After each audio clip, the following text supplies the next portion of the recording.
Hello everyone, how are you all? आज का जो रिएक्शन है ना, that is a very very important reaction for conversions. Sandmeyer reaction is what we are going to do today, right? और ये reaction में ना aromatic chemistry के बहुत सारे कन्वर्जन्स पूछे जाते हैं, राइट? तो हम लोग इसको क्विकली देखते हैं. What exactly it is Sandmeyer reaction. तो पहले बेसिक समझते हैं कि इसमें होता क्या है. तो देखिए, एक एनिलीन कंपाउंड होता है. इसका नाम प्लीज आप सब लोग याद कर लो. इस एनिलीन में हम लोग NaNO2 और HCl बेसिकली HX डालते हैं. इसका मैकेनिज्म मैं आपको डिटेल में समझाऊंगा, डोंट वरी. बट पहले समझिए कि क्या कंपाउंड बना. ये एक स्पेशल कंपाउंड बना जिसका नाम है बेंजीन डाइजोनियम क्लोराइड, राइट? और अब ये जो बेंजीन डाइजोनियम क्लोराइड है, इसकी फर्दर रिएक्शंस बहुत सारी होती हैं और इवेंचुअली बहुत सारे एंड प्रोडक्ट्स में यूज होता है. जैसे मैं आपको एग्जांपल देता हूं कुछ. जैसे हमारे पास बेंजीन डाइजोनियम क्लोराइड है, राइट? और मैंने इसमें CuCl डाल दिया, तो एक मैकेनिज्म होगा जो मैं आगे आपको सिखाऊंगा और यहाँ पे सीधा क्लोरीन आ जाएगा. अगर आपने यहाँ पे Ki डाला होता तो सीधा यहाँ पे आयोडीन आ जाता. अगर आपने CuCN डाला होता तो सीधा यहाँ पे साइनाइड ग्रुप लग जाता. अगर आपने एक्वस H2SO4 डाला, और भी बहुत सारे हैं जो मैं आगे बताता रहूंगा आपको, तो यहाँ पे OH आ जाएगा. So actually chlorobenzene, iodobenzene, cyanobenzene, phenol, तो बहुत सारे प्रोडक्ट्स को बनाने में काम आता है Sandmeyer, right? And everything starts from aniline. तो एनिलीन से बनेगा ये बेंजीन डाइजोनियम क्लोराइड, और इससे फाइनली बनेगा हमारा ये वाला कंपाउंड, राइट? अब कुछ बच्चे ऐसा सोच सकते हैं, जो कि मैं आगे के वीडियोस में आपको बताऊंगा, कन्वर्जन रिएक्शंस. तो मैं आपको एक कन्वर्जन करके दिखाता हूं अभी. अगर मान लीजिए हमसे किसी ने पूछा कि एनिलीन से हमको फिनॉल बनाना है, राइट? तो कैसे बना सकते हैं, which is the best method, या फिर चार ऑप्शंस में से कोई एक मेथड चूज करना है. तो कुछ बच्चों को ये लग सकता है कि सर आप क्या करो, आप KOH या NOH नाम का बेस डाल दो, तो क्या होगा, ये जो OH माइनस है ये अटैक करेगा और ये निकल जाएगा और इवेंचुअली यहाँ पे OH आ जाएगा, राइट? तो ये हो सकता है डेफिनेटली, बट इसके होने की प्रोबेबिलिटी बहुत कम है और आपको बहुत हाई टेम्परेचर प्रेशर लगाना पड़ेगा. क्यों, ध्यान से समझते हैं.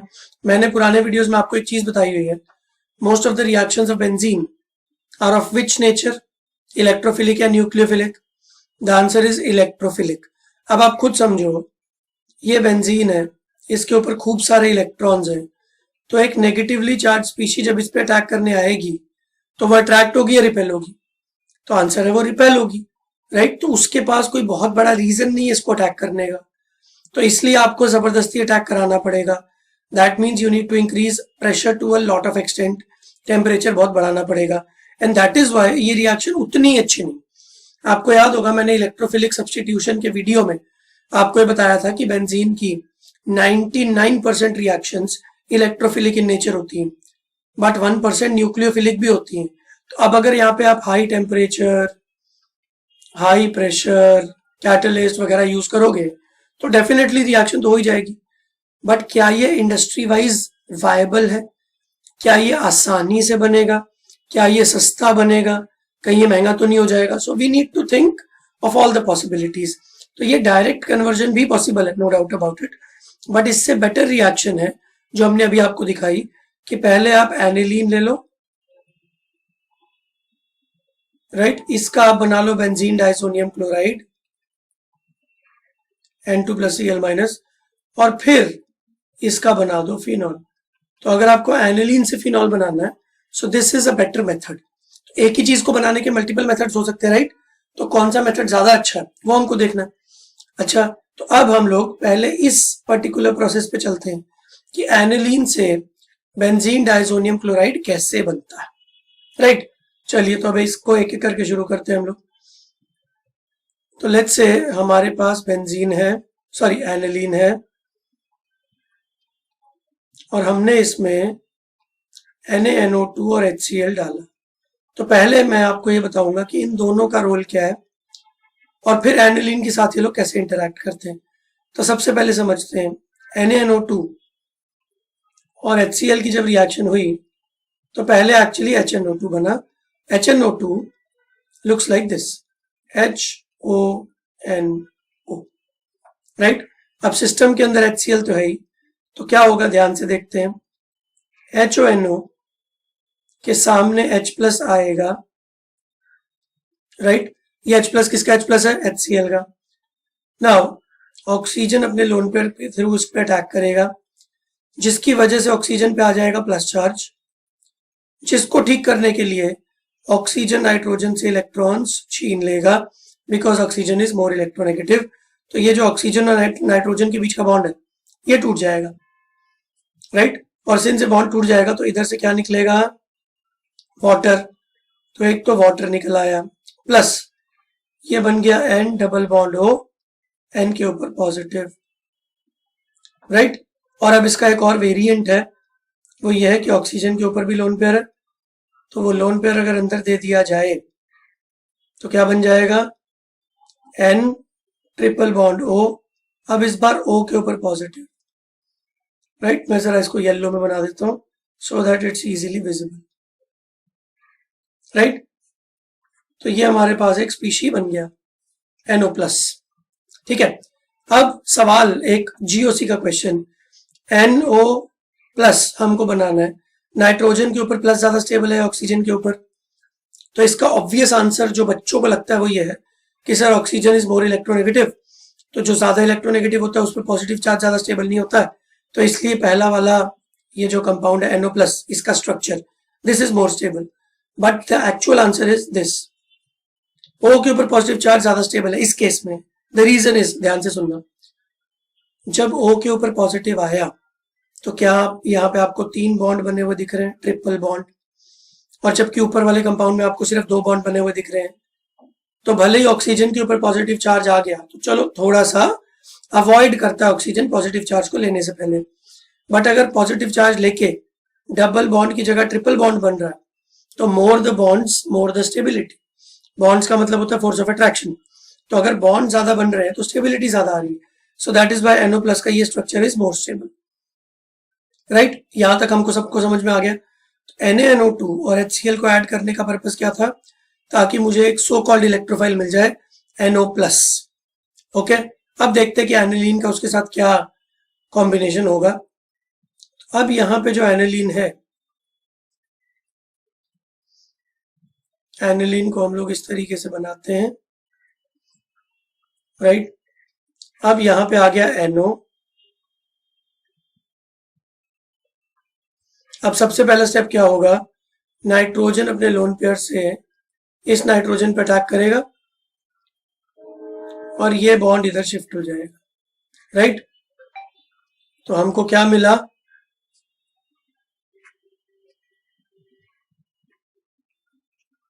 तो हमको मिल गया N, यहां पे आ गया डबल बॉन्ड O, यहां पे आ गया H, यहां पे आ गया H, और इस नाइट्रोजन के ऊपर आ गया पॉजिटिव चार्ज, राइट। यहां तक आई होप सबको समझ में आ गया, राइट। नाउ अब नाइट्रोजन के ऊपर पॉजिटिव चार्ज अगर पॉसिबल होगा तो वो ठीक करना चाहेगा, तो उसका बड़ा आसान तरीका है। उसका तरीका ये है कि वो इस H प्लस को भगा देगा और खुद उसका इलेक्ट्रॉन पेयर ले लेगा, तो ये नाइट्रोजन ठीक हो गया। बट अब वो जो H प्लस जा रहा है उस H प्लस को हमारा ये वाला ऑक्सीजन अपने लोन पेयर देके अपने पास बुला लेगा, राइट। तो अब देखो क्या हुआ। तो ऐसा हमने पहले बहुत सारी रिएक्शंस में किया है कि एक एटम एक H प्लस को भेजता है तो दूसरा वाला उसको ले लेता है। तो इस नाइट्रोजन के पास एक H तो है और ये दूसरा H प्लस इधर गया, ये N, ये डबल बॉन्ड O और O के साथ H। अब ऑक्सीजन ने अपना लोन पेयर H प्लस को दे दिया, तो हाँ H प्लस तो हो गया नॉर्मल न्यूट्रल, बट ये ऑक्सीजन हो गया पॉजिटिव। अब ऑक्सीजन को पॉजिटिव चार्ज पसंद नहीं है तो वो क्या करेगा, वो इस बॉन्ड को इधर शिफ्ट करेगा, राइट। और अब ये बॉन्ड इधर शिफ्ट होते ही क्या आप देख रहे हो कि इस नाइट्रोजन के जो 3 बॉन्ड्स बने हुए हैं ये 3 से 2 रह जाएंगे। अब क्या करेगा, ये नाइट्रोजन अपने लोन पेयर को अंदर भेज देगा, राइट। तो ये एक पूरा स्टेप हो रहा है। तो इससे फाइनली हमको क्या मिलेगा, तो ये नाइट्रोजन, ये H, यहां पे डबल बॉन्ड, ठीक है। तो इस नाइट्रोजन के ऊपर एक पॉजिटिव दिखना चाहिए आपको, बिकॉज इसने 4 बॉन्ड बनाए हुए हैं अभी, राइट। और ये ऑक्सीजन अपना सिंगल बॉन्डेड हो गया और ऑक्सीजन के ऊपर जो पॉजिटिव चार्ज था वो ठीक हो गया, राइट। अब फिर से वो स्टेप होगा जो पहले हुआ था, नाइट्रोजन को पॉजिटिव चार्ज पसंद है नहीं तो वो H प्लस को भगा देगा और उसके इलेक्ट्रॉन्स खुद ले लेगा। इस H प्लस को जाता हुआ देख के ऑक्सीजन बोलेगा उसको H प्लस को कि भाई तू मेरे पास आ जा, राइट। तो बिल्कुल वही स्टेप हो रहा है जो ऊपर हो रहा था। तो अब इससे क्या हुआ, इससे ये नाइट्रोजन, ये डबल बॉन्ड N, ये OH, राइट, और O के ऊपर पॉजिटिव चार्ज, ठीक है। आप कंफ्यूज मत होना, तो मैं बीच में लाइन बना देता हूँ, वो ऊपर वाला लगे नीचे वाला लगे यहाँ, ठीक है। अब फाइनली क्या होगा, ऑक्सीजन को अगेन पॉजिटिव चार्ज पसंद नहीं है, तो मैं नेक्स्ट पेज पे आपको यही वाला कंपाउंड बना के दिखाता हूँ कि नेक्स्ट फाइनल क्या हुआ। आई होप आप साथ साथ में नोट्स बना रहे हो, राइट। मेरे वीडियो को किसी भी मोमेंट पे आप पॉज करो और पूरी चीज लिख लो और फिर आगे बढ़ो, ठीक है। अब नेक्स्ट पेज पे मैं दिखाता हूँ कि आगे क्या हुआ। तो ये है बेंजीन, ये N, double bond N, O, H, और यहाँ पे एक पॉजिटिव चार्ज। तो अब नेक्स्ट स्टेप क्या होगा, oxygen since it is more electronegative than nitrogen, वो नाइट्रोजन से इलेक्ट्रॉन छीन लेगा और इस बॉन्ड को तोड़ देगा, राइट। तो ये बॉन्ड अगर टूटेगा, इस नाइट्रोजन को, जिसको 3 बॉन्ड्स बनाने हैं उसके 2 ही बने हुए हैं, तो अब क्या होगा, ये वाला नाइट्रोजन अपने लोन पेयर्स को इधर भेज देगा। तो बेसिकली ऑक्सीजन ने उस नाइट्रोजन से छीने, तो सबसे लेफ्ट वाले नाइट्रोजन ने बीच वाले नाइट्रोजन को दे दी, राइट। तो एक पूरी चेन बनती रहती है इस तरीके से।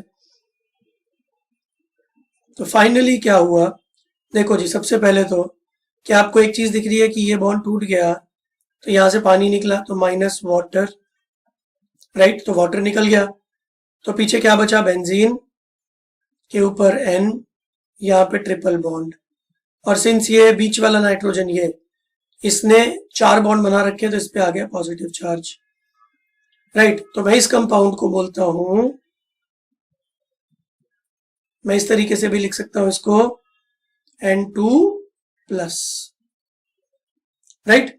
और सिंस आपको ध्यान होगा कि मैंने रिएक्शन के स्टार्टिंग में HCl यूज किया था NaNO2 के साथ, तो HCl का Cl- इसके साथ आके अटैच हो जाएगा, तो यहां पे मुझे एक Cl- भी दिखेगा, N2+ Cl-। तो इसका एक नाम रखा है हमने benzene diazonium chloride.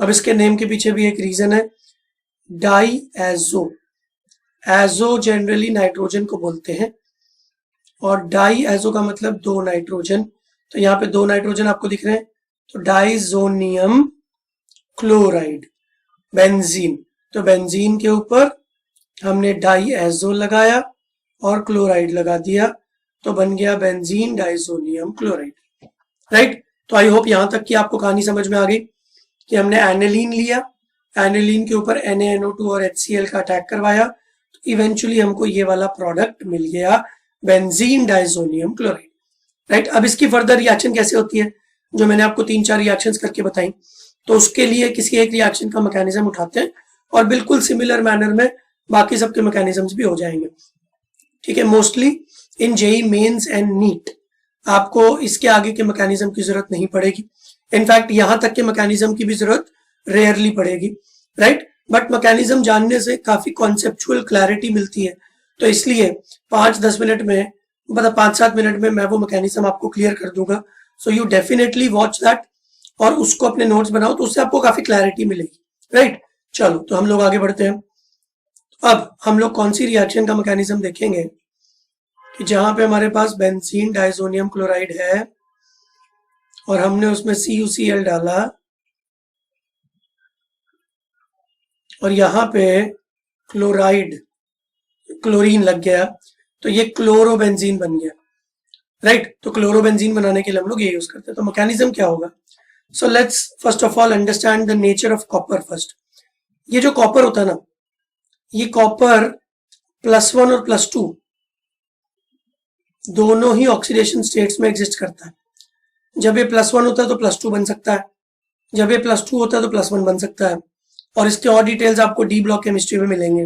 Right, but इस नेचर को आप सिंपली समझो तो काम बड़ा आसान हो जाएगा आपका. और एक और लॉजिक समझो कि अगर कॉपर +1 से कॉपर +2 बनना चाहता है, तो इसका मतलब पता क्या है?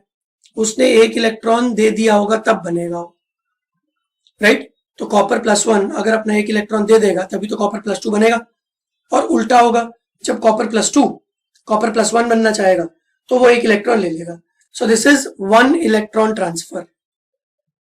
ठीक है, तो इसको आपको बुक्स में दिखेगा, एनसीईआरटी में दिखेगा, 1 electron transfer, single electron transfer, इस तरीके के टेक्निकल वर्ड्स. तो अगर आपको ये बोर्ड्स में आ जाए और आप ये वर्ड्स लिख दो 1 इलेक्ट्रॉन ट्रांसफर एंड ऑल, तो जो टीचर है ना, जो आपका पेपर चेक करने वाले एग्जामिनर, ठीक है, उनके ऊपर बहुत अच्छा इंप्रेशन पड़ेगा कि आपको काफी डिटेल्स पता है. और डेफिनेटली इस चीज का इम्पैक्ट किस पे आएगा? आपके मार्क्स पे. तो आपको अच्छे मार्क्स मिलेंगे. राइट, तो जब आपको उसका नेम पता है तो आप उसका नाम लिख दो ना. राइट, चलो तो हम लोग इसको अब डिटेल में देखते हैं कि ये कॉपर के साथ किस तरीके से इसका रिएक्शन चल रहा है. तो सबसे पहले बेंजीन डाइजोनियम क्लोराइड किस तरीके का दिखता है जरा ध्यान से समझो. N∧N, इस नाइट्रोजन पे प्लस चार्ज और Cl- साथ में जुड़ा हुआ है बस. Right, it's like ionic bond, ionic force of attraction, कोई कोवेलेंट बॉन्ड नहीं. और यहाँ पे CuCl, Cu+1. तो सबसे पहले तो आप ये समझ लो कि Cu बन जाएगा CuCl2. राइट, तो बेसिकली ये वाला जो क्लोरीन है ना, ये क्लोरीन CuCl के साथ जुड़ गया और CuCl2 बना लिया. बट अब इस पूरे प्रोसेस में हुआ क्या? कॉपर बन गया कॉपर +2, मतलब इसने एक इलेक्ट्रॉन दिया. वो इलेक्ट्रॉन किसको दिया? ध्यान से समझेंगे. तो देखो, यहां से यहां पे होमोलिटिक फिशन हुआ. राइट, या फिर आप ये भी बोल सकते हो, इतने डिटेल की जरूरत नहीं है, कि ये बॉन्ड इधर शिफ्ट हुआ. तो यहां पे आपको N2 निकलता हुआ दिखेगा. राइट, बट जब आप N2 निकाल दोगे, ध्यान से सुनना मेरी बात, तो प्लस जो दूसरा प्रोडक्ट है उसको मैं नीचे दिख रहा हूं. देखो, ये बेंजीन है. मैं आपको जरा डिटेल में समझाने की कोशिश कर रहा हूं लेमैन लैंग्वेज में.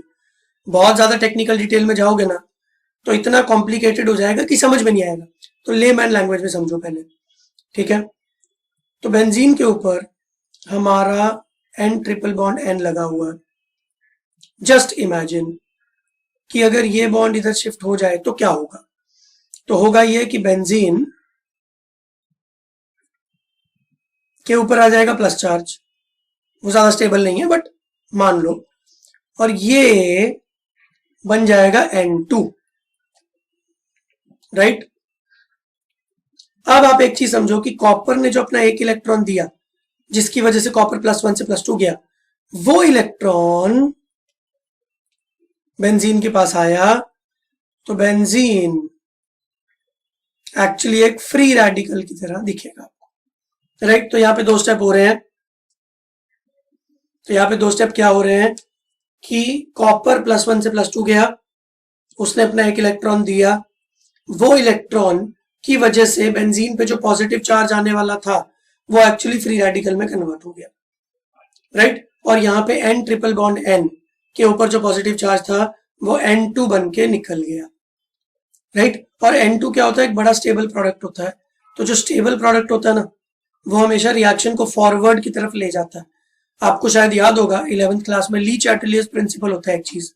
राइट, तो उसमें एक चीज हमको पता चलती है, और इनफैक्ट थर्मोडायनामिक्स और इन जनरल केमिस्ट्री में एक बहुत सिंपल सा फिलॉसफी है स्टेबल प्रोडक्ट्स की तरफ रिएक्शन जाएगी, राइट। तो अगर प्रोडक्ट स्टेबल है तो रिएक्शन फॉरवर्ड की तरफ जाती है, ठीक है। तो एट द एंड आपको क्या मिल गया, बेंजीन फ्री रेडिकल, ठीक है। अब हम लोग इसकी एक और स्टेप है और ये रिएक्शन खत्म हो जाएगी। Now the next step, benzene free radical जो है इसके सामने हमारा CuCl2 आया। कैन यू इमेजिन कि CuCl2 कैसा है? इस तरीके का एक कंपाउंड है, कॉपर के ऊपर +2 है और इधर इधर Cl- है। तो अब आप देखना क्या हुआ, कॉपर ने क्लोरीन से एक इलेक्ट्रॉन छीन लिया तो क्लोरीन बन गया फ्री रेडिकल, राइट, न्यूट्रल, और कॉपर खुद कन्वर्ट हो गया कॉपर प्लस में +1 और इसलिए वो बन गया CuCl। तो बेसिकली CuCl एक कैटलिस्ट था ना, तो आप ध्यान से समझो पहले। तो कैटलिस्ट ने क्या काम किया कि पहले कॉपर +1 Cl-1 था, पहले वो बन गया CuCl2 और फिर बाद में वो वापस बन गया CuCl। तो पहले कॉपर +1 से +2 जा रहा है, फिर कॉपर वापस +2 से +1 जा रहा है। तो कॉपर एक रिड्यूसिंग एजेंट और ऑक्सीडाइजिंग एजेंट दोनों का काम कर रहा है, राइट। तो ऐसा होता है बहुत सारी रिएक्शंस में। इनफैक्ट बहुत सारी रिएक्शंस में जो कैटलिस्ट होते हैं ना, वो पहले अपने ऑक्सीडेशन नंबर को चेंज करते हैं, बढ़ा लेते हैं, फिर घटा लेते हैं, right. And this is how they increase the speed of reaction, right. Vanadium के साथ भी ऐसा ही है, राइट। आगे के और वीडियोस में इसको देखेंगे, बट फिलहाल कॉपर +2 ने एक इलेक्ट्रॉन क्लोरीन से ले लिया और क्लोरीन को बना दिया फ्री रेडिकल और खुद बन गया CuCl। और अब ये क्लोरीन फ्री रेडिकल बड़ा खुशी खुशी बेंजीन फ्री रेडिकल के साथ अटैक करेगा और आपको मिल जाएगा chlorobenzene, right. So this is how the reaction moves. Now ये पूरा मैकेनिज्म जेई एडवांस वालों के लिए बहुत इंपॉर्टेंट है, बट अगर जेई मेंस वाले, नीट वाले, सीईटी वाले, बिटसेट वाले ये वीडियो देख रहे हैं तो डियर स्टूडेंट्स, आई होप आपको इस पूरे मैकेनिज्म से एक चीज समझ में आ गई होगी कि कॉपर पहले +1 से +2 गया, फिर +2 से +1 गया, ठीक है। तो ये एक इंपॉर्टेंट चीज आपसे पूछी जा सकती है, बट बाकी का मैकेनिज्म उतनी डिटेल में आपको याद रखने की जरूरत नहीं है। 1-2 बार वीडियो देखो, जितना समझ में आ जाए अच्छी बात है, बट ये रिएक्शन ओवरऑल बहुत इंपॉर्टेंट है। सैंडमियर, राइट। तो एनिलीन से benzene diazonium chloride, benzene diazonium chloride से इवेंचुअली क्लोरोबेंजीन, राइट। अब अगर कोई आपके मन में एक सवाल हो कि सर वो बात तो ठीक है कि अगर मेरे पास एनिलीन होता तो मैं उससे सब बना लेता, पर सर मैं एनिलीन कैसे बनाऊंगा? तो बेंजीन से एनिलीन कैसे बनाते हैं? तो उसके लिए बहुत सारी कन्वर्जन रिएक्शंस मैं आगे आपको और करवाऊंगा, डोंट वरी। तो बेंजीन से एनिलीन कैसे बनाना है वो मैं आपको सिखाऊंगा। एनिलीन से आगे ये सारी रिएक्शंस जिसका नाम जनरली हम लोग सैंडमियर देते हैं, तो वो तो आपको समझ में आ गया ना, बेंजीन डाइजोनियम क्लोराइड के through. So that is good. तो अभी मैं एक और वीडियो बना दूंगा कि बेंजीन से एनिलीन कैसे बनाते हैं, राइट। तो ऐसे बहुत सारे इंपॉर्टेंट कन्वर्जन रिएक्शंस मैं आपको करवाऊंगा। और अगर आपने मेरे पुराने वीडियोस देखे तो शायद आपने उसमें मेरे मुंह से एक चीज सुनी होगी, spider routes, right, spider chart. तो बेंजीन से बना एनिलीन, एलिन से बना ये, बेंजीन से डायरेक्टली कैसे बना। तो जब आप मेरे वीडियोस देखते जाओगे तो ऐसे स्पाइडर नोट आप धीरे धीरे बनाते रहो, राइट। तो उससे आपकी ऑर्गेनिक की रिवीजन बहुत ज्यादा अच्छी हो जाएगी। और बाकी मैं भी कोशिश करूंगा कि जितनी ज्यादा कन्वर्जन्स मैं आपको बता सकूं उतने ज्यादा कन्वर्जन्स मैं आपको बताऊंगा। बस हर इंडिविजुअल कन्वर्जन को आप लोग याद रखो, आपका काम बड़ा आसान, ठीक है। अब अगर मैं आपसे पूछूं, चलो एक होमवर्क है और मुझे आप चैट बॉक्स में, राइट, कमेंट बॉक्स में बताना कि कैसे होगा। अगर मुझे बेंजीन से क्लोरोबेंजीन बनाना है और मुझे सैंडमियर रिएक्शन यूज नहीं करनी है, तो कोई और तरीका है कि आपके पास बेंजीन से क्लोरोबेंजीन बनाने का, राइट। चलो मैं आपको एक हिंट भी देता हूं, वो एक ऐसी रिएक्शन है जिसका नाम F से शुरू होता है, राइट। ये एक हिंट है, मुझे कमेंट बॉक्स में बताओ कि आपको याद आया या नहीं आया, और अगर याद आया तो उसमें कौन से रिएजेंट्स यूज होंगे, ठीक है। चलो फिर, तो आज के वीडियो के लिए इतना काफी है। नेक्स्ट वीडियो में कोई और अच्छी रिएक्शन में लेके आता हूं। अभी के लिए एंजॉय। आई होप कि आप लोग अच्छे से नोट्स बना रहे हो और आपका कॉन्फिडेंस धीरे धीरे बढ़ रहा है। डोंट वरी, आपके एग्जाम से पहले आप मेरे अगर सारे वीडियोस देख लोगे तो आपका कॉन्फिडेंस सुपर्ब हो जाएगा और बहुत सारी रिएक्शंस इन्हीं वीडियो में से आएंगी। ठीक है, चलो अभी के लिए टेक केयर, बाय बाय।